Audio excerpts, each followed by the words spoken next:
ಪ್ರತಾಪ್ ಸಿಂಹ ಹೇಳ್ತಾರೆ ರಾಜೀನಾಮೆ ಕೊಡಬೇಕು ಅಂತ ಹೇಳಿ.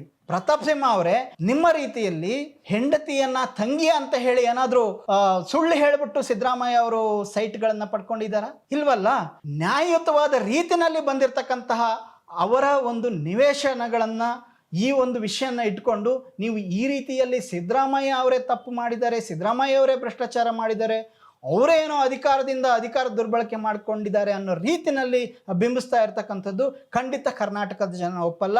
ಮತ್ತು ಇವತ್ತು ರಾಜ್ಯಪಾಲರನ್ನ ಬಳಸ್ಕೊಂಡು ರಾಜ್ಯಪಾಲರ ಮೂಲಕ ಇಂಥ ಒಂದು ಕೆಟ್ಟ ರೀತಿಯಲ್ಲಿ ನಾಂದಿ ಹಾಡಿರ್ತಕ್ಕಂಥದ್ದು ಏನಿದೆ, ಇದನ್ನು ಕೂಡ ಕರ್ನಾಟಕದ ಜನ ಒಪ್ಪೋದಿಲ್ಲ. ಮಾತ್ರ ಅಲ್ಲ, ಇವತ್ತು ಬಹಳ ಸ್ಪಷ್ಟವಾಗಿ ಹೇಳ್ತಾ ಇದ್ದಾರೆ, ರಾಜ್ಯಪಾಲ ಗೆಹ್ಲೋಟ್ ಅವರೇ, ನೀವು ಗೆಟ್ ಔಟ್ ಆಗ್ಬೋದು, ನೀವು ರಾಜೀನಾಮೆ ಕೊಡಿ. ರಾಜೀನಾಮೆ ಕೊಡಬೇಕಾಗಿರೋಂಥದ್ದು ಸಿದ್ದರಾಮಯ್ಯ ಅವರಲ್ಲ, ರಾಜ್ಯಪಾಲ ಗೆಹ್ಲೋಟ್ ಅನ್ನೋದನ್ನ ಗಟ್ಟಿ ಧ್ವನಿಯಲ್ಲಿ ಇವತ್ತು ಇಡೀ ಕರ್ನಾಟಕದ ಜನ ಹೇಳ್ತಾ ಇದ್ದಾರೆ.